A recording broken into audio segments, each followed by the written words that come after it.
Voices, the Danny Gans story illuminates the life and showmanship of the famed Vegas performer. So joining me now is the man behind it all, writer and director of the documentary, Andrew Davies Gans, who is also Danny's son. So excited to have him here in studio. How are you? I'm good. Thank you for having me. Yes, of course. Okay, so kind of give people an idea of how this project got started, because as I mentioned, you are his son, that you're telling your dad's story. Yes, so my dad was an entertainer in Las Vegas, obviously, for many, many years. And he got known as the most successful man you've never heard of, or the most famous man you've never heard of.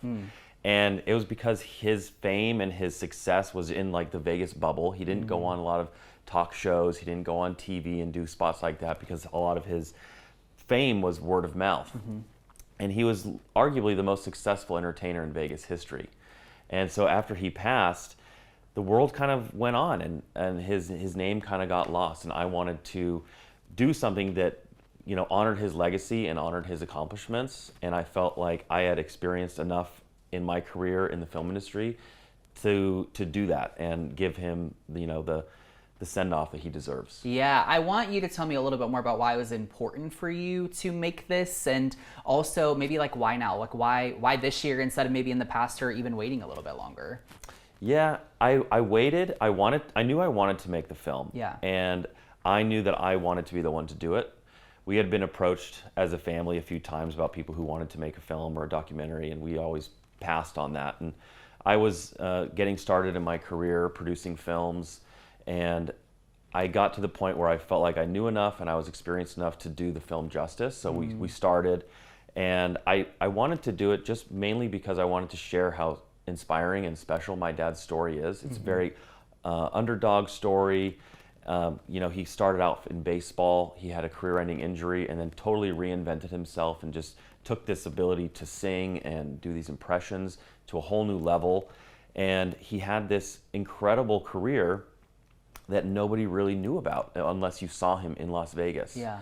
And I wanted to make sure that I shared that with as many people as possible and honored him in the way that I felt he deserved. Yeah, I feel like I just as like a viewer, consumer of media, or whatever you want to call me, I feel like I always have a deep appreciation for projects that are very personal. And I also feel like working on these projects and being so integral as you have been has got to be therapeutic and kind of cathartic to some extent. So what's maybe been like your personal kind of emotional response to the journey of making this project?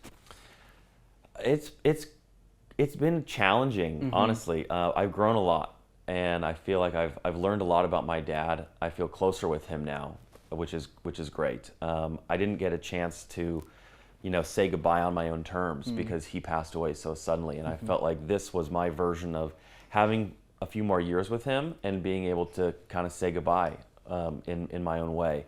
And it was very special. And during the making of the film, I became a father for the first time myself. Congratulations, yeah. Thank you very much. And my daughter, her birthday is actually on my dad's birthday. No way. Yeah, so they share a birthday, and her birthday is actually tomorrow. Oh my gosh, well, happy birthday to her, yes. Yes. Well, that's crazy. That's really, really neat. Now, you know, I have to imagine you've learned so much about your dad, you know, from maybe what you knew, but also I know you talked to a lot of kind of famed Vegas performers who also knew your dad pretty well, and you guys bring up a lot of kind of archival footage. So from all of that, what do you kind of feel or hope maybe that your dad's legacy is now that you're kind of bringing everything back up and, you know, making it known for people? Yeah, I think I want his legacy to be known as just such an incredibly talented human being, but equally a good person. He really cared about the people that he worked with, his band. He really cared about his family. You know, he prioritized being there with us more than, you know, traveling and doing all the, you know, fun things that come with an entertainment lifestyle. We moved to Vegas so he could stop traveling, so he could go to work and come home every night. And I really admired that about him and how he prioritized the family. And I'm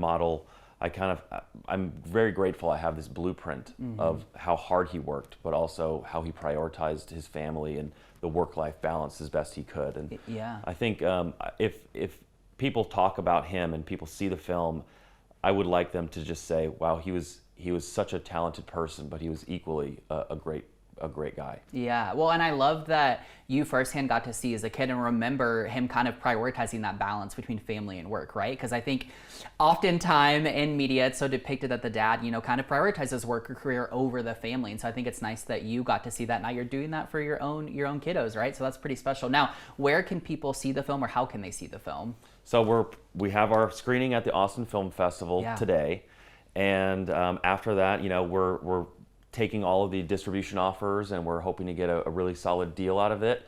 So we're going to be making announcements as that becomes more relevant and real. But right now, we'll be posting on social media. We have the website up. You can follow me at Gans_Andrew, or go to the website glansrock.productions, and we'll be updating everybody on when the film comes out and where you can see it. Yeah, one more final question for you here. So I know that obviously with your production company, you've made other films before, but this is kind of what you've been working on currently. So what's next for you? Anything that you can tease for people? Yeah, so I don't really consider myself a documentary filmmaker. I made this film. I wanted to do this for my dad and also for my family. But I hope that I can use this opportunity to pivot more into directing narrative feature films. Nice. And I've been writing a film right now. It's a crime drama. Oh. And it's about a former thief who turned to be a high-end chef. Okay. And when his brother gets out of prison, he gets pulled back into this life of crime and has to help him. So it's a bit of a different story, but Sure. it's something I'm very passionate about, something I've worked on for a while, and I'm hoping that after we get distribution for this film, I can get that one going. Yeah, well, and I feel like you've got to have the more kind of adventurous scripts and film ready to go after working on something so heavy and personal, right? Yeah, absolutely. This will be a lot more fun. Yeah. The documentary was very rewarding, and I was very grateful to be able to do that for my dad, but I'm ready to get my hands dirty and play with something a little bit more fun. There you go. I love it. Well, Andrew, thanks so much for joining us. Voices, the Danny Gans Story. Don't miss your chance to see it.